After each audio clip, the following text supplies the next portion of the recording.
தாக்குதலை பற்றிய விசாரணை முழுமையடைவதற்கு முன்பாகவே சமூக ஊடகங்கள்லையும் வாய்மொழியாகவும் ஒரு எதிர்மறையான ஒரு பிரச்சாரம் சாதிய வன்மத்தை வெளிப்படுத்தும் களமாக மாற்றிக் கொண்டிருக்கிறார்கள். அப்படிங்கும் போது தமிழ்நாடு அரசுக்கு இன்னும் கூடுதல் பொறுப்பு இருக்கிறது. அரசுக்கு மட்டுமல்ல, ஊடகங்கள், மக்கள் இயக்கங்கள் எல்லாத்துக்குமே கூடுதல் பொறுப்பு இருக்கு. அது தன்னை திராவிட மாடல் அரசு என்று சொல்லிக்கலாம், சமூக நீதி அரசு என்று சொல்லிக் கொள்ளலாம், நீங்க என்ன வேணாலும் சொல்லலாம். ஆனால் அதை அமுல்படுத்தக்கூடிய அரசினுடைய நோக்கங்களோடு, அதனுடைய அரசியல் பொறுப்புணர்ச்சியோடும் விழுமியங்களோடும் ஒரு ஒத்திசைவான ஒரு நிர்வாகம் தேவைப்படுது. பாதிக்கப்பட்ட தலித்துகள் மீது எதிர்ப்புகார் வாங்குவது, அப்புறம் கட்ட பஞ்சாயத்து பண்றது தமிழ்நாடு அரசு கைவிட வேண்டி இருக்கிறது. அதை தொடர்ந்து வச்சிருந்தாங்கன்னா நிச்சயமாக இது ஒரு போலீஸ் அரசு என்கிற குற்றச்சாட்டை இது பெற்றுக்கொண்டால் நிச்சயமாக அதனுடைய விளைவுகளை தேர்தலில் சந்திக்க வேண்டியிருக்கும். இந்த அதிகாரத்தில் தங்களை தக்க வைத்துக் கொள்வதற்காக உள்ளூரில் மேலாதிக்கம் செலுத்தக்கூடிய சாதிகளிடம் பணிந்து போகிறார்கள், சமரசம் செய்கிறார்கள். இன்னும் சொன்னால் அவர்கள் காலை பிடிப்பதற்கு கூட தயாராக இருக்கிறார். தன்னை வெட்டியவர்களும் கூட தன்னை போலவே படித்து சமூகத்தில் நல்ல நிலைக்கு வர வேண்டும் என்று சொன்ன அந்த மாணவன் இனிமேல சக மனிதர்களை எப்படி நம்புவான்?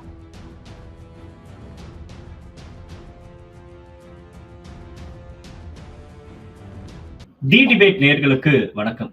நாங்குநேரி சின்னதுரை மீது நடத்தப்பட்ட தாக்குதல் அப்படின்றது மீண்டும் பேசுபொருளாக மாறி இருக்கு. தமிழ்நாடு அரசியல் களத்துல குறிப்பா இங்க ஜாதிய சமூகத்துக்கு இடையே மீண்டும் இது மாதிரியான தாக்குதல் நடத்துறது அப்படின்றது எல்லாரையும் ஒரு தமிழ்நாட்டையே தலகுனிய வைக்கக்கூடிய ஒரு சம்பவமாக மாறி இருக்கு. ஸோ இதை பத்தி பேசுறதுக்காக நம்ம கூட தோழர் ஆதம் கிச்சன்யா இணைந்திருக்கிறார். அவரோட பேசலாம். தோழர் வணக்கம். வணக்கம். நேற்று உங்களுடைய சமூக வலைதள பதிவுல நீங்க ரொம்ப உருக்கமா போட்டிருந்தீங்க, நம்ம சின்னதுரைய ரொம்ப இறுக்கமா பற்றி கொள்ள வேண்டிய தேவை இருக்கு அப்படின்னு. தமிழ்நாட்டுல, அதுவும் முற்போக்காக இருக்கக்கூடிய தமிழ்நாட்டுல இங்க மதவாதம் எதிர்த்து நம்ம சண்டை செய்யறோம், பெண்களுக்கான உரிமைகளை பேசுறோம், சமூக நீதியை பேசுறோம். அப்படி இருந்தும் கூட தொடர்ந்து இது மாதிரியான ஜாதிய மோதல்கள் நடக்கிறத நம்ம எப்படி புரிஞ்சுக்க வேண்டியது இருக்கு? குறிப்பா நேற்று சின்னதுரை மீது நடத்தப்பட்ட தாக்குதலை நீங்க எப்படி பாக்குறீங்க? தமிழ்நாடு என்கிற ஒரு ஒட்டுமொத்த தோற்றம், அது ஒரு சமூக நீதிக்கான மண் அல்லது முற்போக்கு கருத்துக்கள் ஒரு மரியாதை இருக்கக்கூடிய மண் என்கிற ஒரு பொதுவான பார்வை என்பது சரிதான். ஆனால் அதே நேரத்தில் இந்த சமூக சேர்மானம் என்பதில் இருக்கக்கூடிய பிரச்சனைகள் தான் இதை மீண்டும் மீண்டும் நமக்கு வெளிக்காட்டுகிறது. அப்போ நாம் பேசிக்கொண்டிருக்க இந்த நேரத்தில் கூட நீதிமன்றத்தினுடைய வழிகாட்டுதல் அடிப்படையில் மேல்பாதி கோயிலுக்குள் பட்டியல் சமூகத்தவர்கள் அனுமதிக்கப்பட்ட அந்த விஷயம் மீண்டும் பிரச்சனையாக்கப்படுகிறது. இப்போ இங்க ஒரு அரசினுடைய ஆணைகள் அல்லது ஒரு நீதிமன்றத்தினுடைய தீர்ப்புகள், இது எல்லாவற்றையும் விட சாதிய மனோபாவம், சாதிய ஒருங்கிணைப்பு, அந்த ஒரு கும்பல் மனநிலை, இதுதான் ஒரு பெரிய மக்களுடைய தனிப்பட்ட வாழ்க்கையை கொண்டு செலுத்தக்கூடியதாக அல்லது கட்டுப்படுத்தக்கூடியதாக இருப்பது என்பது மிகப்பெரிய அவலம். நீங்க சின்னதுரை தாக்கப்பட்ட அந்த விஷயத்தையும் நான் அப்படிதான் பாக்குறேன். சின்னதுரை ஏற்கனவே அவர் தாக்கப்பட்டதற்கு முக்கியமான காரணம் அவருடைய சக மாணவர்கள் அவரை சாதி ரீதியாக இழிவாக பார்த்ததும், அவர் மீது அந்த சாதிய குரோதத்திலிருந்தே அவருடைய படிப்பு அல்லது அவருடைய வளர்ச்சியை ஏற்றுக்கொள்ள முடியாத, அவருடைய ஆளுமையை ஏற்றுக்கொள்ள முடியாத ஒரு இடத்திலிருந்துதான் அவர் மீது அந்த தாக்குதல் நடத்தப்பட்டது, வீடு புகுந்து அந்த தாக்குதல் நடத்தப்பட்டது. அப்போது ஒரு பெரிய கருத்து வந்தது, சின்னதுரைக்கு ஆதரவாக அவருடைய உடல்நலம் மீட்கிட்டு எடுக்கப்பட வேண்டும், அவருடைய மனநிலை சமநிலைக்கு கொண்டு வரப்பட வேண்டும், அவருடைய குடும்பத்திற்கு பாதுகாப்பு வேண்டும், அவருடைய எதிர்காலம் பாதுகாக்கப்பட வேண்டும் என்கிற ஒரு குரல் வலுவாக உலகளாவிய அளவில் எழுந்தது. அதே நேரத்தில் இந்த குற்றச்செயலில் ஈடுபட்ட அவன் வயதை ஒத்த அந்த மாணவர்களும் அவர்களுடைய எதிர்காலமும் பாதுகாக்கப்பட வேண்டும், அவர்கள் நல்வழிப்படுத்தப்பட வேண்டும், சாதிய நோயிலிருந்து அவர்களை விடுவிக்க வேண்டும், குணப்படுத்த வேண்டும் என்கிற ஒரு இயல்பான ஒரு வேட்கையும் அப்போது வெளிப்படுத்தப்பட்டது. ஆனால் பிரச்சனை என்னவென்றால், இந்த சாதிய நோய்க்கு ஆட்பட்டவர்கள் அவ்வளவு எளிதாக அதிலிருந்து விடுபடுவதில்லை, தங்களை குணப்படுத்திக் கொள்ள அவர்கள் ஒத்துழைப்பதில்லை என்பதுதான் நமக்கு பல்வேறு தருணங்களிலே கிடைத்திருக்கக்கூடிய அனுபவம். அவர்கள் இப்படி ஒண்ணு நடந்துருச்சு, ஒரு குற்றச்செயல்ல ஈடுபட்டுட்டோம், திருந்துவதற்கு ஒரு வாய்ப்பு கிடைத்திருக்கிறது என்றெல்லாம் அவர்கள் அதை பயன்படுத்தி கொண்டு அந்த குற்ற மனப்பான்மையிலிருந்து விடுபடுவதோ அல்லது ஒரு இயல்பான மனித வாழ்க்கைக்கு திரும்புவது என்பதோ அவர்கள் அதற்கு தயாராவதில்லை. இன்னும் சொன்னால் சில நண்பர்கள் அதிர்ச்சிகரமாக சொன்னார்கள், ஒரு நன்றாக படிக்க வேண்டிய ஒரு வயதில் இப்படி அவர்கள் கூர்நோக்கு இல்லத்திற்கு சென்றிருக்கிறார்களே அப்படின்னு வந்து கவலையோடு கேட்க போது, இந்த மாதிரியான குற்றச்செயல்ல ஈடுபடுறவர்களுடைய குடும்பத்தைச் சேர்ந்தவர்கள் அது பற்றி எந்த விதமான ஒரு கவலையோ அக்கறையோ வருங்காலத்தில் வேறு என்னென்னவோ சமூக அதிகார படிநிலைகளுக்கெல்லாம் செல்ல வேண்டியவர்கள் இப்படி குற்றவாளிகளாக இருக்கிறார்களே என்பதை பற்றி சற்றும் கவலையற்றவர்களாக, அதெல்லாம் அந்த சாதிக்குரிய பெருமிதங்களில் ஒன்றாக பார்க்கக்கூடியதும், அவ்வாறாகவே அந்த விஷயத்திற்கு எதிர்வினை ஆற்றுவதுமாக இருக்கிறார்கள் என்பதன் தொடர்ச்சியில் தான் நீங்கள் அந்த அந்த அந்த தாக்குதலை நாம பார்க்கணும். நேற்றைக்கு நடந்த சின்னதுரையின் மீதான தாக்குதலை பொறுத்தவரையிலும் இது ஏற்கனவே நடந்த அந்த தாக்குதலில் ஈடுபட்டவர்கள் தான் இதில் ஈடுபட்டார்கள் என்று சொல்வதற்கு எந்த சான்றுகளும் இல்லை. ஆனால் அவர்களுக்கு தொடர்பில்லாத ஒரு கூட்டத்தால் தான், கும்பலால் தான் இது நடத்தப்பட்டிருக்கும் என்று நாம் யூகிப்பதற்கும் ஒன்றும் அவசியம் இல்லை. ஏனென்றால் அவர் அந்த வழக்கிலே சில தினங்களுக்கு முன்புதான் சாட்சியம் அளித்திருக்கிறார். அந்த சாட்சியம் அளித்த சூழலில் அவருக்கு வேறு வகையான ஆபத்துகள் இருக்கக்கூடும் என்கிற அடிப்படையிலே அவருக்கு ஒரு ஆயுதம் தாங்கிய பாதுகாப்பு, காவலருடைய பாதுகாப்புக்கு வழங்கப்பட்டிருக்கிறது. நீங்க பாத்தீங்கன்னா இந்த ப்ராசஸ்ல அவர்கிட்ட ஏற்கனவே இன்ஸ்டாகிராம் வழியாக இவர் கூட படிச்ச ஒரு மாணவனை போல வந்து ஒரு அறிமுகத்தை ஒருத்தர் ஏற்படுத்தியிருக்கிறாரு. அந்த அறிமுகத்தினுடைய தொடர்ச்சியில நேற்றுக்கு இந்த மாதிரி அக்காவுக்கு திருமணத்திற்காக உங்களுக்கு பத்திரிக்கை கொடுக்க வேண்டியிருக்கு, வீடு எங்க இருக்குன்னு வந்து விசாரிக்கிறாங்க. அப்போ விசாரிக்கும் போது இல்ல வீட்டு, ஏன்னா உங்களுக்கு தெரியும் அவருக்கு நாங்குநேரியிலிருந்து அங்கு தொடர்ந்து அங்க வசிப்பது பாதுகாப்பு இல்லை என்கிற காரணத்தினால் திருநெல்வேலியில ஒரு அடுக்குமாடி குடியிருப்பில் தான் அவர் இப்போது தங்க வைக்கப்பட்டிருக்கிறார். அங்கிருந்து தான் அவர் கல்லூரிக்கும் போயிட்டு அவங்களுடைய தங்கை பள்ளிக்கூடத்துக்கு போயிட்டு இருக்காங்க. இந்த மாதிரியான ஒரு சூழல்ல திடீர்னு ஒருத்தர் வீட்டுக்கு வராருன்னு சொல்லும் போது ஏற்கனவே காவல்துறை அல்லது பல்வேறு அமைப்புகள், அவருக்கு ஆதரவாக இருக்கக்கூடிய அமைப்புகள் இந்த புது வீட்டை வந்து அதிகப்படியான ஆட்களுக்கு அடையாளம் காட்ட வேண்டாம் அல்லது அழைச்சிட்டு வர வேண்டாம் அப்படி, ஏன்னா ஏற்கனவே வீடு புகுந்து தாக்குதல் நடத்திருக்கிற அந்த காரணத்தினால அப்படி ஒரு சம்பவம் மீண்டும் நடந்துடக்கூடாதுங்கிற கவனத்திலையும் எச்சரிக்கையிலையும் வீட்டுக்கு கூட்டிட்டு வருவானான்னு சொல்லியிருக்கிறாங்க. அந்த அடிப்படையில நேத்து அந்த குறிப்பிட்ட அவருடைய அந்த இணைய வழியில பழக்கமான அந்த நண்பர்னு சொல்றவரு வீட்டுக்கு வரேன்னு சொன்னப்ப வீட்டுக்கு வேண்டாம் நானே வெளியில வரேன் வாங்கிக்கிறேன்னு சொல்லிட்டு தான் போயிருக்கிறாரு. அப்படி போய் சந்தித்த இடம் என்பது ஒன்றும் ரகசிய இடமோ அல்லது ஒரு மர்ம பங்களாவோ கிடையாது. அது வசந்தம் நகர் என்கிற நகரத்தினுடைய ஒரு முக்கியமான குடியிருப்பு பகுதியில தான் அவர் போய் சந்திச்சிருக்கிறாரு. அந்த இடத்துல போய் சந்தித்ததற்கு வேறு வகையான உள்நோக்கங்கள் கற்பித்து நேத்து வந்து இவரை பற்றிய விசாரணை, இந்த தாக்குதலை பற்றிய விசாரணை முழுமையடைவதற்கு முன்பாகவே சமூக ஊடகங்கள்லையும் வாய்மொழியாகவும் ஒரு எதிர்மறையான ஒரு பிரச்சாரம், ஒரு அவருடைய நடத்தையை வந்து சந்தேகிக்கக்கூடிய அளவிற்கு, அல்லது இவெல்லாம் வந்து நீங்க அனுதாபம் காட்டுறதுக்கோ ஆதரவு காட்டுறதுக்கோ உரிய ஆள் கிடையாது, இவெல்லாம் வந்து இவன் மேல நடந்த தாக்குதல நீங்க மனித உரிமை மீறலா கவனத்துல எடுத்துக்கூடாது, ஏன்னா அவன் மனுஷனே கிடையாது, எதுக்கு நீங்க வெளியே போறீங்க அப்படின்ற மாதிரி எழுதுறாங்க. இல்ல அச்சுறுத்தல் இருக்கும்போது வெளியில போகக்கூடாதுன்னு ஒண்ணு கிடையாது. ஏன்னா அண்ணாடா ஒரு காலேஜுக்கு போயிட்டு வந்துகிட்டு தான் இருக்கிறாரு. ஒரு நட்பு ரீதியில ஒரு கல்யாணத்துக்கு பத்திரிக்கை கொடுக்குறோன்னு சொன்னதை ஒட்டி அவர் கிளம்பி போயிருக்கிறாரு. இவ்வளவுதான் நம்ம அப்படிதான் புரிஞ்சுக்கணும். வந்து அதை அவருடைய காவலர்கிட்ட சொல்லிட்டு தான் போயிருக்கிறாரு, அவங்க அம்மாட்டையும் சொல்லிட்டு தான் போயிருக்காரு. என் கூட படிச்ச பையன் ஒருத்தன் அவங்க அக்கா கல்யாணத்துக்கு பத்திரிக்கை கொடுக்குறேன்னு சொல்லியிருக்கலாம் அப்படின்னு சொல்லி. இது வந்து ஒரு நம்பி போறது தானே. ஒரு ஒரு கல்யாணத்துக்கு பத்திரிகை கொடுக்குறாங்கிறது வந்து ஒரு நம்பி போன ஒரு விஷயம்தான். ஆனா அப்படி நயவஞ்சமாக வரவழைத்து தான் தாக்கி இருக்கிறார்கள். தாக்குனதும் இந்த விஷயம் வெளியில போகக்கூடாதுனால அவருடைய செல்போன் பறிமுதல் செஞ்சிருக்கிறாங்க, அதையும் புடிங்கிட்டு போயிருக்கிறாங்க. இப்ப இது ஒரு திட்டமிட்ட ஒரு விஷயம்தான். நீங்க இன்ஸ்டாகிராம் போன்ற ஒரு சமூக ஊடகத்தில் நட்பு தொடர்பு கொண்டு நட்பு பட்டியல்ல சேர்த்து ஒரு உறவாடி இதை வந்து பண்ணியிருக்கிறாங்க அப்படிங்கிறது வந்து ஒரு ரொம்ப தந்திரமான ஒரு விஷயம்தான். ஒரு நவீனமான சமூக ஊடகத்தை கூட சாதியவாதிகள் தங்களுடைய நோக்கத்திற்கு பயன்படுத்துகிறார்கள் என்பது நம்ம கவனத்துல எடுத்துக்கணும். எப்படி ஒரு திருவண்ணாமலை மாவட்டத்துல ஒரு நவீன ட்ரோன் என்கிற ஒரு வசதியை பயன்படுத்தி பட்டியல் சமூகத்து மக்களுடைய விளைநிலங்கள்ல அந்த என்னது பயிரை அழிக்கக்கூடிய களைக்கொல்லி மருந்தை வந்து தெளிச்சுதை நம்ம பார்த்தோம். தெளிச்சு அந்த விளைந்து வந்த உளுந்து பயிரை முழுக்க வந்து செடியை புறா வந்து கருக வச்ச ஒரு இதை பார்த்தோம். ஒரு நவீன தொழில்நுட்பம், நவீன சமூக ஊடகம் எல்லாவற்றிலுமே தங்களுடைய சாதிய வன்மத்தை வெளிப்படுத்தும் களமாக மாற்றிக் கொண்டிருக்கிறார்கள். அப்படிங்கும் போது தமிழ்நாடு அரசுக்கு இன்னும் கூடுதல் பொறுப்பு இருக்கிறது. அரசுக்கு மட்டுமல்ல, ஊடகங்கள், மக்கள் இயக்கங்கள் எல்லாத்துக்குமே கூடுதல் பொறுப்பு இருக்குது.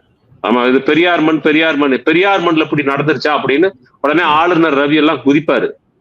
ஆளுநர் ரவி போன்றவர்கள் எல்லாம் உருவாக்கிய அந்த சனாதன கருத்துக்கள், அதனுடைய செல்வாக்கிலிருந்து மீள முடியாத சாதிய நோய் வாய்ப்பட்ட ஆட்கள் தான் இந்த குற்றங்களை நிகழ்த்தி கொண்டிருக்கிறார்கள் என்பதற்கு பதிலாக, இது பெரியார் மண்ணில் இப்படி நடந்துருச்சா என்று எதிர்மறையாக பேசுவதில் அர்த்தமில்லை.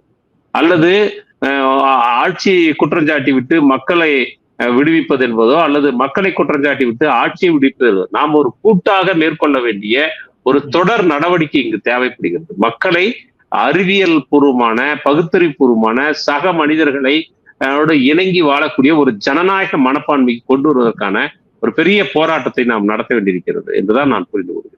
தொடர் ஒரு பக்கம் அரசாங்கம் என்ன நடவடிக்கை எடுக்க முடியுமோ அவங்க ஒரு பக்கம் இயங்குறாங்க, இன்னொரு பக்கம் இருக்கக்கூடிய ஒரு சிஸ்டம், ஐஏஎஸ் ஆபீசர்ஸ்ல இருந்து போலீஸ் ஆபீசர்ல இருந்து அவங்க ஒரு சிஸ்டம் இருக்குல்ல, இது ரெண்டுல எங்க சிக்கல் இருக்கிறதா பாக்குறீங்க? இது மாதிரி தலித் மீது நடக்கக்கூடிய பிரச்சனைகள், ஜாதிய மோதல்கள், இதுல எங்க சிக்கல் இருக்குன்னு பாக்குறீங்க? ஏன்னா அரசாங்கம் ஒரு பக்கம் ஒரு தீவிரமான நடவடிக்கைகள் எடுக்கிறாங்க, அவர் முதலமைச்சர் ஒரு மாதிரி செயல்படுறாரு, இன்னொரு பக்கம் அதிகாரிகள் வசம் ஏதோ ஒரு சுணக்கம் இருக்குன்னு பாக்குறீங்களா? நிச்சயமா. இப்போ நீங்க ஒரு தீர்ப்புல சொன்ன மாதிரிதான் தமிழ்நாடு அரசுக்கு ஒரு வழக்குல நீதிபதிகள் சொன்னாங்க இல்லையா, அரசியல் சாசனம் எவ்வளவு உயர்வானதாக இருந்தாலும், நல்ல நோக்கங்களை கொண்டிருந்தாலும், அதை நடைமுறைப்படுத்தக்கூடியவர்கள் அதுதான் அதை பொறுத்துதான், அதனுடைய செயல்பாட்டு தன்மையை பொறுத்துதான், பயன்பாட்டு தன்மையை பொறுத்துதான் அதனுடைய விளைவுகளை நம்ம மதிப்பிட முடியும் இல்லையா? அப்போ அப்படி அது மாதிரிதான் நீங்க அரசு என்ன பேசினாலையும் அது தன்னை திராவிட மாடல் அரசு என்று சொல்லிக்கலாம், சமூக நீதி அரசு என்று சொல்லிக் கொள்ளலாம், நீங்க என்ன வேணாலும் சொல்லலாம். ஆனால் அதை அமுல்படுத்தக்கூடிய அரசினுடைய நோக்கங்களோடு, அதனுடைய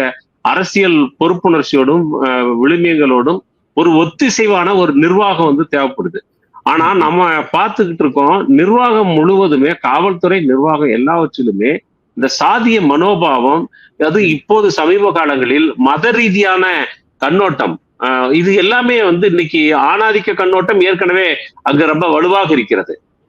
அது போக சாதியவாதம், மதவாதம், இவை எல்லாவற்றுமே நிர்வாகத்துல இன்னைக்கு ரொம்ப புறையோடிக்கிட்டு இருக்குது. அது கல்வி வளாகத்துக்குள்ளேயும் இன்னைக்கு வந்துகிட்டு இருக்குது.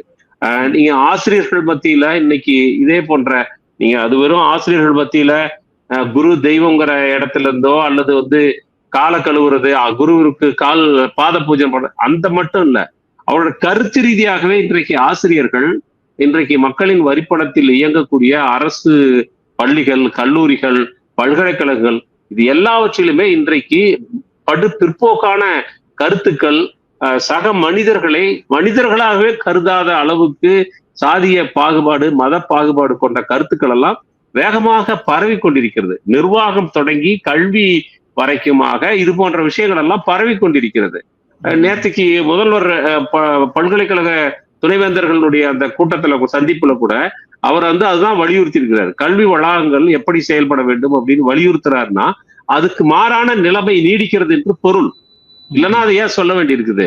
அப்போ இன்னைக்கு நிர்வாகத்தில் இருப்பவர்கள், அவர்கள் ஒரு மதச்சார்பற்ற அரசியல் சாசனத்தின் கீழ் நாம் இயங்கக்கூடியவர்கள், நாம் அதற்கு மட்டுமே கட்டுப்பட்டவர்கள், அதற்கு மட்டுமே பொறுப்பு கூற வேண்டியவர்கள். அதன் அடிப்படையில் தான் நம்முடைய வேலை முறையை அமைத்துக் கொள்ள வேண்டும், நாம் வகுக்கக்கூடிய திட்டங்களை அவ்வாறுதான் அணுக வேண்டும் என்கிற ஒரு பரந்துபட்ட பார்வை, ஒரு நவீன மனிதர்களாக அவர்கள் தங்களை மாற்றி அமைத்துக் கொள்ள வேண்டியிருக்கிறது. அரசினுடைய திட்டங்களை செயல்படுத்தக்கூடிய ஒரு முன்னணி படையாக நிர்வாகம் மாற்றி அமைக்கப்பட வேண்டும். நிர்வாகம் அவ்வாறு மாற்றி அமைக்கப்படாதனுடைய விளைவைத்தான் நாம் இன்றைக்கு சந்தித்துக் கொண்டிருக்கிறோம். நீங்க 15 நிமிடங்களுக்கு ஒரு வன்கொடுமை நடக்கிறது என்றால், அந்த 15 நிமிடங்களுக்கு ஒரு வன்கொடுமை பெண்கள் மீது நடக்கிறது, சாதி ரீதியாகவும் நடக்கிறது என்றால், அந்த வன்கொடுமை தடுப்பு சட்டங்கள் எந்த அளவிற்கு அமுல்படுத்தப்படுகிறது, அந்த சட்டத்தின் கீழ் எடுக்கப்படக்கூடிய நடவடிக்கை என்ன, அதிலே அந்த வழக்கினுடைய எந்த அளவுக்கு அது முன்னேற்றகரமாக இருக்கிறது என்பதை பற்றி எல்லாம் ஒரு மெய்யார்ந்த, வெறும் புள்ளி விவரங்களை கணக்காட்டுறதில்ல, மெய்யார்ந்த அக்கறையோடு இந்த விஷயங்கள் எல்லாம் அணுகப்பட வேண்டுமானால் நிர்வாகம் என்பது ஒரு சீரமைக்கப்பட்ட நிர்வாகமாக இருக்க வேண்டும். அது தவிர நிர்வாகத்தில் இருப்பவர்கள் தங்களுடைய மேலதிகாரிகளுக்கு பொறுப்பு சொன்னால் போதும் என்கிற அளவில் இல்லாமல் ஒரு சமூக கண்காணிப்பின் கீழ் அவர்கள் கொண்டு வரப்பட வேண்டும் இது போன்ற விஷயங்கள் என்று நான் கருதுகிறேன். நீங்க அண்ணல் அம்பேத்கர் சொன்ன மேற்கோள் வந்து காட்டி பேசிருந்தீங்க. உச்சநீதிமன்ற நீதிபதி சொன்ன தீர்ப்பின் அடிப்படையில. இப்ப அதிகாரிகள் ஒரு தவறு செய்றாங்க. அதிகாரிகளுக்கு வந்து இந்த ஜாதி பத்தின புரிதல்கள் இல்ல. அவங்க ஜாதி மனப்பான்மையோட செயல்படுறாங்க அப்படின்னாலும் கூட, அவங்க செய்யற தவறுகளுக்கும் தற்போது இருக்கக்கூடிய அரசாங்கம் தானே அதுக்கு பழி சுமக்க வேண்டியதா இருக்கு.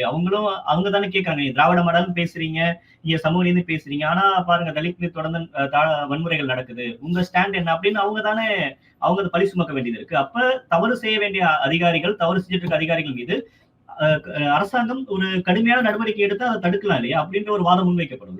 நிச்சயமா நீங்க ஒரு நிர்வாக தரப்பில் ஏற்படக்கூடிய தோல்விகள் அல்லது நிர்வாக செயலின்மை என்பது தவிர்க்க முடியாமல் அதற்கு பொறுப்பேற்க வேண்டிய இடத்தில் அரசு தான் இருக்கிறது. அப்போ ஒரு அரசு என்பது கூடுதல் கவனத்தோடு இருக்க வேண்டியிருக்கிறது. இன்னும் சொல்ல போனால் பல இடங்களில் காவல்துறையினுடைய அத்துமீறல்கள் நடந்து கொண்டிருக்கிறது. நான் கேட்கிறேன், நீங்க ஒரு சாதாரண ஒரு தனிநபர் ஒரு போதையிலையோ மற்ற விஷயங்கள்லயோ ஒரு குற்றம் இழைத்து விட்டு வந்துட்டா அல்லது வந்து ஒரு பொது இடத்துல ஏதோ ஒரு தகராறு பண்ணிட்டாரு அப்படின்னா உடனடியா காவல்துறை வந்து கூட்டிட்டு போற இடங்கள் யாரை கூட்டிட்டு போனாலையும் அது அப்படி வந்து பாகுபாடு இல்லாமல் எல்லாருமே மார்க்கெட்டோட வெளியில வராங்க. ஆனா நீங்க இது நான் சரின்னு சொல்ல வரல. ஆனா காவல்துறை இப்படி செய்வதை தன்னுடைய ஒரு உரிமையை போல இன்றைக்கு செய்து கொண்டிருக்கிறது. அதே போல என்கவுண்டர் பண்ணிக்கிட்டு இருக்குது இல்லையா? நீங்க வந்து என்கவுண்டர் என்பது இயல்பாக்கப்படுகிறது. இந்த மாதிரி குற்றமெல்லாம் செஞ்சவெல்லாம் உயிர் வாழ்றது தகுதி இல்லவன், அவனை போய் கோர்ட்ல போய் ப்ரொடியூஸ் பண்ணி பிரஸ் மீட்லயே கொடுக்குறாங்க. இவெல்லாம் வாழ தகுதி இல்லாதவன், இவன் எல்லாம் கோர்ட்ல கொண்டு போய் நீங்க நிப்பாட்டினீங்கன்னா வந்து சட்டப்படி இவெல்லாம் வந்து வெளியில தப்பிச்சிருவான், இவனால சமூகத்துக்கு பெரிய அச்சுறுத்தல் என்னைக்குமே நீடிக்கும் என்று உடனடியாக தீர்ப்பு சுட சுட தீர்ப்பு எழுதி சுட்டு தள்ளி விடுகிறார்கள். இதுதான் நம்ம பார்த்துக்கிட்டு இருக்கிறோம். ஆனா நீங்க எங்கேயாவது தமிழ்நாட்டுல இது நான் ஒரு ஒரு ஒரு பொருத்தமற்ற நீங்க மேற்கோளா நான் தெரிஞ்சேதான் சொல்றேன். ஆனா ஒரு வாதத்துக்காக கேட்கிறேன், இதுவரைக்கும் சாதிய வன்கொடுமையில் ஈடுபட்ட தலித் மக்களுடைய குடிசைகளை எரித்தவர்கள், தலித் பெண்களை வந்து பாலியல் வன்புணர்வுக்கு ஆளாக்கியவர்கள், அல்லது அவர்களுடைய சொத்துக்களை அளித்தவர்கள், புல்லட்ல போனான்னு அவங்கள வெட்டினவன், அல்லது ஊடு பூந்து சின்னதுரை போன்றவர்களை தாக்கினவங்க, அல்லது ஆணவ படுகொலை செய்தவர்கள், இவர்கள் யாருக்காவது இந்த போலீஸ் வந்து இது வரைக்கும் மார்க்கெட்டு போட்டிருக்குதா? இல்ல யாரையாவது என்கவுண்டர் பண்ணிருக்குதா? பண்ணணும்னு சொல்லல. எஃப்ஐஆர் எடுத்துக்க மாட்டாங்களே. எஃப்ஐஆர் எடுத்துக்க மாட்டேங்கிறாங்க. அது மட்டுமல்ல, இது போன்ற குற்றங்களில் ஈடுபட்டவர்களிடம் எதிர் புகார் வாங்குகிறார்கள். பாதிக்கப்பட்ட தலித்துகள் மீது எதிர் புகார் வாங்குவது, அப்புறம் கட்ட பஞ்சாயத்து பண்றது, காலகாலத்துக்கு நீங்க சேர்ந்து இருக்க வேண்டிய ஒரு இடத்துல இருக்க வேண்டியவங்க இன்னைக்கு பகைச்சுக்கிட்டீங்கன்னா நாளைக்கு இதனுடைய விளைவு என்ன ஆகும் தெரியுமான்னு சொல்லி மிரட்டுறது என்று காவல்துறையும் நிர்வாகமும் ஒரு தரப்பாகவே மாறி செயல்படுகிறது. இதுதான் இன்னைக்கு ஒரு பெரிய பிரச்சனை. இந்த நிர்வாகத்தினுடைய இந்த சீர்குலைவுகள் அல்லது இதனுடைய சாதிய பிடிமானம், மத ரீதியான கண்ணோட்டம், ஒரு இஸ்லாமியரை பார்த்த உடனே ஒரு போலீஸ்காரருக்கு உடனடியா ஒரு பெரிய தேசபக்தி பொங்குது. யூனிஃபார்முடைய அந்த தடித்த யூனிஃபார்மை தாண்டி தேசபக்தி பொங்கி அவர்கிட்ட என்ன குற்றம் இருக்குன்னு வந்து தேட தொடங்குற ஒரு சூழல் இருக்குல்ல. இதெல்லாம் வந்து நீங்க எப்படி பாக்குறது அப்படின்னா, இது நிர்வாகத்தில் புறையோடி கொண்டிருக்கக்கூடிய ஒரு மதவாத கண்ணோட்டம், சாதியவாதிய கண்ணோட்டம், அதே போலவே பெண்களை அணுகக்கூடிய முறையில் இருக்கக்கூடிய ஒரு ஆணாதிக்க மனோபாவம். நீங்க காவல்துறையில அங்க வேலை செய்யக்கூடிய பெண் காவலர்களுக்கே கூட பல நேரங்கள்ல இது போன்ற அத்துமீறல்கள் இருந்துச்சு. ஒரு எஸ்பிக்கே கூட அப்படி இருந்துச்சுங்கிறதெல்லாம் நம்ம கடந்த காலத்துல பார்த்திருக்கோம். அப்ப இது ஒரு நிர்வாகத்தில் நடக்கக்கூடிய இது போன்ற குளறுபடிகள், சீர்குலைவுகள், அத்துமீறல்கள் இது எல்லாமே பொறுப்பேற்க வேண்டிய இடத்தில் அரசு இருக்கிறது. அப்போ அரசு என்பது ஒரு போலீஸை நம்பி எல்லா விஷயத்தையும் செய்யக்கூடியதாக தன்னை கீழிறக்கிக் கொள்ளக்கூடாது. நீங்க ஒரு சிப்காட் வருது, அந்த சிப்காட் வருதுன்னா தங்களுடைய விளைநிலங்களை மக்கள் இழக்க வேண்டிய சூழல் இருக்கிறது, அல்லது ஏதோ ஒரு வளர்ச்சி திட்டம் வருகிறது, அரசுக்கு ஜனநாயக முறைப்படி தங்களுடைய எதிர்ப்பை தெரிவிக்க மக்கள் கூடுகிறார்கள் என்றால் அதற்கு பொறுப்பேற்றுக் கொண்டு சம்பந்தப்பட்ட அதிகாரிகள் வந்து பேச்சுவார்த்தை நடத்த வேண்டும். ஆனால் போலீஸ் வருகிறது.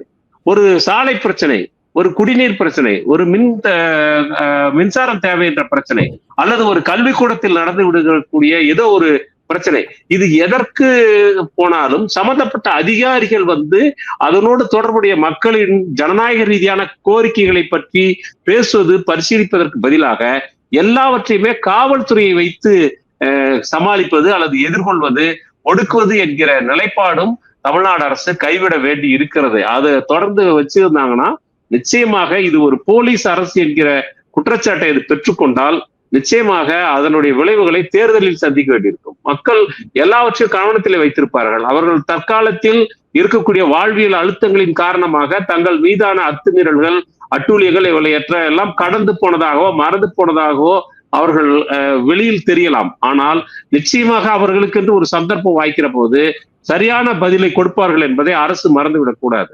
அப்ப அரசு நிர்வாகத்தில் இருக்கக்கூடிய பல்வேறு விதமான சட்டவிரோத மனோபாவம், மக்களுக்கு மேலானவர்களாக தங்களை நிறுவிக்கொண்டு அவர்களை அணுகக்கூடிய ஒரு காலனி ஆதிக்க நிர்வாக மனோபாவம், இது எல்லாமே களையப்பட வேண்டும். மக்கள் மயப்படுத்தப்பட வேண்டும், ஜனநாயகம் மயப்படுத்தப்பட வேண்டும்.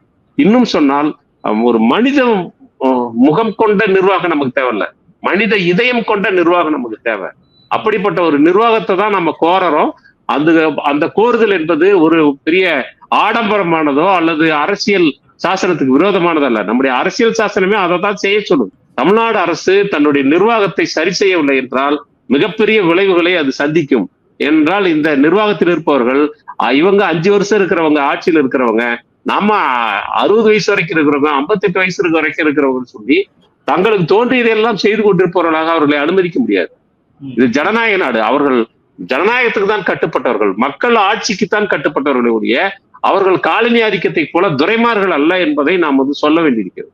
இறுதியா கேள்வி தொடர் 2 கேள்வி நான் முன் வச்சிருக்கேன். ஒண்ணு, விசிகாவோட துணை பொதுச் செயலாளர் ரவிக்குமார் அவர்கள் ஒரு ட்வீட் போட்டிருக்காரு. அந்த ட்வீட்ல இங்க சனாதனவாதிகளுக்கு எதிராக நம்ம சண்டை செஞ்சிருக்கோம், பல மாற்றங்கள் உருவாக்கி இருக்கோம், ஜாதியத்தை எதிர்த்து நம்ம இங்க சண்டை செஞ்சோமா அப்படின்ற ஒரு கேள்விக்குறி அப்படின்ற ஒரு வாதத்தை முன் வச்சிருக்காரு. இன்னொன்னு, இது மாதிரியாவது நடத்தப்படக்கூடிய தாக்குதல உள்ளாகக்கூடிய தலித்துகள் மீது ஒரு கேரக்டர் அசாசினேட் பண்றாங்கல்ல, இதுதான் அப்படி நடந்துச்சு அப்படின்னு ஒரு சமூக வலைதளங்களை எழுதுறதாகட்டும், காவல்துறையை ஒரு விளக்கம் கொடுக்கறதாகட்டும், இதெல்லாம் நம்ம எப்படி புரிஞ்சுக்க வேண்டியது இருக்கு?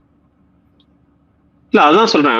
அதாவது நீங்க ஒரு மனித உரிமை மீறல் நடந்து விட்டது என்று நாம் சொன்னால் அந்த மனித உரிமை இவர்களுக்கு பொருந்தாது. ஏனென்றால் இவர்கள் மனிதர்களே அல்ல என்று நிறுவுவது. நீங்க எப்படி ஹிட்லர் இவர்கள் வாழத்தகாதவர்கள்னு யூதர்களையும் நோயாளிகளையும் அல்லது முதியவர்களையும் மாற்றுத்திறனாளிகளையும் அவன் கட்டம் கட்டி அவங்களெல்லாம் கேஸ் சேம்பருக்குள்ள கொண்டு போய் அடைச்சி சாகடிச்சானோ அந்த மாதிரி, ஏன்னா இவங்க வாழ தகுதி இல்லாதவங்க. அப்ப அது போல இவர்கள் மனிதர்களே இல்லை என்று டீஹியூமனைஸ் பண்றது மூலமாக மனித உரிமைகள் இவர்களுக்கு பொருந்தாது என்று எல்லாவற்றையும் இயல்பாக்குவது இது ஒரு உத்தி. இன்னொன்று, நடக்கக்கூடிய எந்த ஒரு ஒரு குற்றத்தையும் இந்த குற்றத்தை இது காரணம் என்று உண்மையான காரணத்தை நாம் சொல்லுகிற போது திட்டமிட்டு அதை களங்கப்படுத்தக்கூடிய அந்த தாக்குதலுக்கு ஆளான பாதிக்கப்பட்டவரை களங்கப்படுத்தக்கூடிய ஒரு பொய்யான குற்றச்சாட்டை புழக்கத்தில் விடுவது, பரவலாக்கி இவர் கருணை காட்டப்பட வேண்டியவர் அல்ல, இவர் வாழ தகுந்தவர் அல்ல, இவருக்கெல்லாம் நீங்கள் அனுதாபம் காட்டி மாட்டிக்கொள்ள தேவையில்லை, இவருக்கு ஆதரவாக நீங்கள் சமூக ஊடகங்களில் எழுதியோ அல்லது ஊடகங்களில் பேசியோ நீங்கள் அவமானப்பட வேண்டியதில்லை என்று பாதிக்கப்பட்டவர்களுடைய நடத்தையை பற்றி ஒரு எதிர்மறையான தோற்றத்தை உருவாக்குவது. நீங்க அருந்ததிரே ஒரு நேர்காணல சொல்றாங்க, நாம் இப்போது ஆட்சியாளர்களை பார்த்து அச்சப்படுவதை போலவே மக்களில் ஒரு பகுதியினரை பார்த்தும் அச்சப்பட வேண்டியிருக்கிறது. ஏனென்றால் இவர்கள் சக மக்களுக்கு எதிராகவே, மனிதர்களுக்கு எதிராக இவர்கள் உருவாக்கக்கூடிய கருத்தியல் வன்முறை அந்த அளவுக்கு இருக்குதுன்னு சொல்றாங்கல்ல, அது உண்மை. நீங்க சனாதனத்தை எதிர்த்து நம்ம போராடினதுங்கிறது உண்மை, சாதியத்தை எதிர்த்து நம்ம போராடிக்கிட்டு இருக்கிறது உண்மை. ஆனால் சாதியத்துக்கு எதிரான போராட்டம் என்பது மிக மிக மிக குறைவான அளவுல இருக்கு. நாம் சாதியை எதிர்த்து போராடுகிறதாக சொல்லக்கூடியவர்கள் யாருக்கிட்ட நிக்கிறோம்னா, நாம் பட்டியல் சமூக மக்களுடைய அனுதாபத்தை பெறுவதற்காக அவர்களிடம் பேசிக் கொண்டிருக்கிறோம். சாதிய குற்றவாளிகளிடம், இடைநிலை சாதிகளிடம் சாதிய மனோபாவத்தை வைத்துக் கொண்டு சமூகத்தின் மீது ஆதிக்கம் செலுத்தக்கூடியவர்கள், வன்முறையாளர்கள், குற்றம் செய்யக்கூடியவர்கள், இவர்களிடம் போய் பேசுவதில்லை. அவங்க கிட்ட யாரு பேச முடியும் அப்படின்னா அரசு பேச முடியும். அரசு எப்படி பேச முடியும்? கடுமையான சட்டத்தின் மூலமாக பேச முடியும், கடுமையான தண்டனை மூலமாக பேச முடியும். அதே நேரத்துல அவர்களை மேலும் மேலும் மனிதத்தன்மை உள்ளவர்களாக ஆக்கக்கூடிய திட்டங்களின் வழியாக அறிவியல் பூர்வமாக அவர்களை அணுகுவதன் மூலமாக மாற்ற முடியும். இது அரசு அப்படி ஒரு பெரிய முயற்சி எடுத்துச்சுன்னா நீங்க மக்கள் இயக்கங்களும் அதோட சேர்ந்து வேலை செய்ய தயாரா தான் இருக்கிறாங்க. ஆனா இப்போதைக்கு எல்லாருமே ரொம்ப சேஃபா எல்லாருமே மீண்டும் மீண்டும் பாதிக்கப்பட்டவர்கிட்டே வந்து நீ பாதிக்கப்பட்டிருக்கிறாய் என்று அவருடைய பேசி, ஐயோ நமக்காக பேச இவங்க வந்திருக்கிறாங்க என்கிற ஒரு மனநிலையை தான் உருவாக்கிட்டு போறாங்களே ஒழிய, குற்றத்தை நிகழ்த்தக்கூடியவர்களிடம் போய் பேசுவதற்கான அரசியல் விருப்புறுதி வந்து இல்லை. அதிகாரத்தில் இருப்பவர்கள் இந்த அதிகாரத்தில் தங்களை தக்க வைத்துக் கொள்வதற்காக உள்ளூரில் மேலாதிக்கம் செலுத்தக்கூடிய சாதிகளிடம் பணிந்து போகிறார்கள், சமரசம் செய்கிறார்கள். இன்னும் சொன்னால் அவர்கள் காலை பிடிப்பதற்கு கூட தயாராக இருக்கிறார். அவர்களை பகைத்துக் கொள்ளாமல் இருந்தால்தான் அதிகாரத்தில் நத்தி பிழைக்க முடியும் என்று வந்து சமரசம் செய்து கொள்கிறார்கள். இந்த போக்கு நீடிக்கிற வரைக்கும் நிச்சயமா சாதியவாதிகளுடைய கொட்டம் அடங்காது என்றுதான் நான் நினைக்கின்றேன். நீங்கள் திருநெல்வேலியில 2020 25 வரைக்கும் 301 கொலைகள் நடந்ததாக ஒரு தகவல் சொல்றாங்க. இந்த 301 கொலை ஆனா அசம்பிளியில அப்பாவும் நெல்லையில் நடக்கிறது ஜாதிய பிரச்சனையே இல்லைன்னு பேசுறாரு. இல்லைன்னு சொல்றாரு. அது அந்த 301 கொலைகள்ல 87 சிறார்கள் குற்றவாளிகள்னு வந்து சொல்லப்படுது. இந்த 87 சிறார் குற்றவாளிகள்ல நீங்க பாத்தீங்கன்னா நிர்பயா ஆக்ட்ல வந்து சொல்லியிருக்கிறாங்கல்ல, இந்த 16 வயசுக்கு மேற்பட்டவர்கள் வரும்போது அவங்க உண்மையிலே சிறார் தன்மையோடு தான் இருக்கிறாங்களா உடல் ரீதியாக மன ரீதியாக என்று நீங்க ஆய்வு செய்யணும்னு சொல்லி எல்லாம் சொல்லியிருக்கிறாங்கல்ல. அது போன்ற விஷயங்கள் இந்த 87 பேர்ல எத்தனை பேருக்கு நடத்தப்பட்டிருக்குது அப்படின்னு பாத்தீங்கன்னா இல்ல. ஆனா இதே வந்து ஒரு பட்டியல் சமூகத்தை சேர்ந்தவங்க ஒரு குற்றம் அளித்து விட்டார்கள் சிறுவர்கள்னா அவங்களுக்கு அவங்க சிறாரா இல்லையான்லாம் வந்து டெஸ்ட் எல்லாம் நடத்தினதெல்லாம் இதே பகுதியில நடந்தது என்று வந்து சொல்லப்படுது. இப்போ நீங்க வந்து இந்த சனாதனத்துக்கு எதிராக போராடுறதும் சாதியத்துக்கு எதிராக, சனாதனத்தினுடைய ஒரு பகுதி தான் சாதியம், அது வேற விஷயம். ஆனால் இந்த சனாதனம் என்கிற சொல்லை அறியாதவர்கள் கூட சாதியின் வழியாக சனாதனத்தை அமல்படுத்தி கொண்டிருக்கிறார்கள். அப்போ அந்த சாதிய மனோபாவம் என்பது கூடுதலாகவும் இடைநிலை சாதிகள் வந்து வன்முறையின் வழியாக வெளிப்படுத்துகிறது. இடைநிலை சாதி அல்லாதவர்கள் தங்களுடைய கருத்தியல் ரீதியாக இந்த வன்முறையை நியாயப்படுத்தக்கூடிய தத்துவ பின்புலத்தை வழங்குகிறார்கள், கருத்தியல் பலத்தை வழங்குகிறார்கள். ஆக 2 பேரும் ஒரே குற்றத்தினுடைய வெவ்வேறு வேலைகளை பகிர்ந்து கொண்டு செய்து கொண்டிருக்கிறார்கள் என்கிற போது அதற்கு எதிராக அரசும் மக்கள் இயக்கங்களும் ஒன்று சேர்ந்து இந்த சாதியவாதிகளை எதிர்கொள்வதற்கான போராட்டத்தை ஒருங்கிணைந்து நடத்த வேண்டியிருக்கிறது.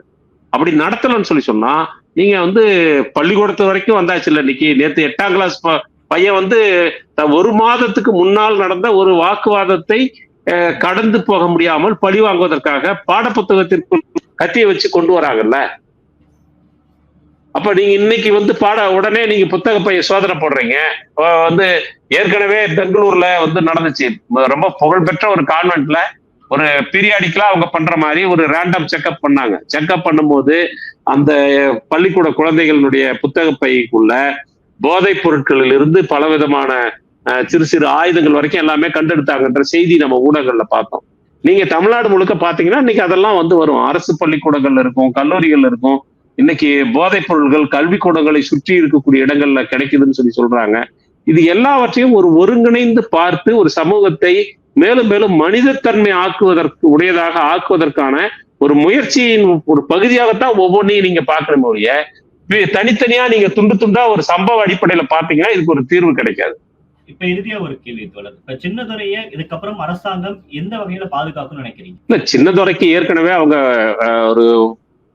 அவருக்கு வந்து தாக்குதல் நடத்தப்பட்ட உடனே ரொம்ப மிக முக்கியமான தலையீடுகளை செய்து அவருக்கு மிகச்சிறந்த மருத்துவ உதவிகள் எல்லாம் செய்து அவரை வந்து மீண்டும் வந்து உயிரோட மீட்டெடுத்ததில் தமிழ்நாடு அரசுக்கும் வந்து நிச்சயமாக வந்து ஒரு பெரிய பங்கு இருக்குது. அந்த அளவுக்கு வந்து கடப்பாட்டுணர்வோடு அவர் செய்தார்கள் என்பது நம்ம கவனிக்க வேண்டிய விஷயம். அது போக இப்போ அவருக்கு சாட்சியம் அளித்திருக்கக்கூடிய ஒரு சூழல்ல அவருக்கும் அவர் குடும்பத்துக்கும் வேறு வந்து ஆபத்துகள் இருக்க வாய்ப்பு இருக்குது அப்படின்ற அடிப்படையில அவருக்கு இன்றைக்கு ஆயுதம் தாங்கிய ஒரு பாதுகாப்பு வழங்கப்பட்டிருக்கிறது. அவங்க குடும்பத்துக்கும் இந்த பாதுகாப்பு வந்து நீட்டிக்க விரிவடைய செய்யணும் அப்படிங்கிறது ஒரு கோரிக்கை. 2வது, நீங்க ஒரு சின்னதுரை இல்லைங்க, மக்கள் தொகையில 5ல் 1 பகுதியினர் பட்டியல் சமூக மக்கள். இந்த அத்தனை பேருக்கும் வாழ்நாள் முழுக்க நீங்க காவல்துறையினுடைய உதவியோட நாங்க வாழ முடியாது அப்படின்னு தானே அந்த மக்கள் சொல்லுவாங்க. நீங்க வந்து என்ன ஒவ்வொரு வீட்டுக்கும் ஒரு போலீஸ் ஸ்டேஷன் வைக்க போறீங்களா? இல்ல வந்து மக்கள் தொகை 5ல் 1 பகுதி இந்த மக்கள் இருக்கிறாங்க, இவங்க மேல தாக்குதல் நடக்க போகுதுன்னு வச்சிருக்க போறீங்களா? அப்படி பார்த்தா கூட இந்த 5ல் 1 பகுதிக்கு எதிராக 4 மடங்கு வன்முறையாளர்கள் இருக்கிற ஒரு சமூகத்துல நீங்க எவ்வளவு பேரை காவல்துறை வைத்து பாதுகாக்கணும்? இப்போ ஒரு சின்னதுரையை பாதுகாப்பது பிரச்சனை இல்ல. அன்னாடம் நான் தான் சொல்றேனே, ஒவ்வொரு 15 நிமிடத்திற்கு ஒரு தாக்குதல் நடந்து கொண்டிருக்கிறது. அப்ப நீங்க எத்தனை சின்னத்துரைக்கு எத்தனை போலீஸை போட்டு பாதுகாக்க போறீங்க? சமூகத்தை சாதிய நோயிலிருந்து விடுவிப்பதற்கான ஒரு ஒருங்கிணைந்த திட்டம் தான் இப்போது தேவை. நீங்க நீதிபதி சந்துரு பரிந்துரை, அந்த பரிந்துரை கல்வி வளாகங்களை எப்படி சாதிய பிடிமானத்திலிருந்து விடுவிப்பது என்று அவர் ஒரு பரிந்துரை கொடுத்திருக்கிறார். அந்த பரிந்துரையை நடைமுறைப்படுத்துவதில் அவர் அறிக்கை கொடுத்து நாளாச்சு.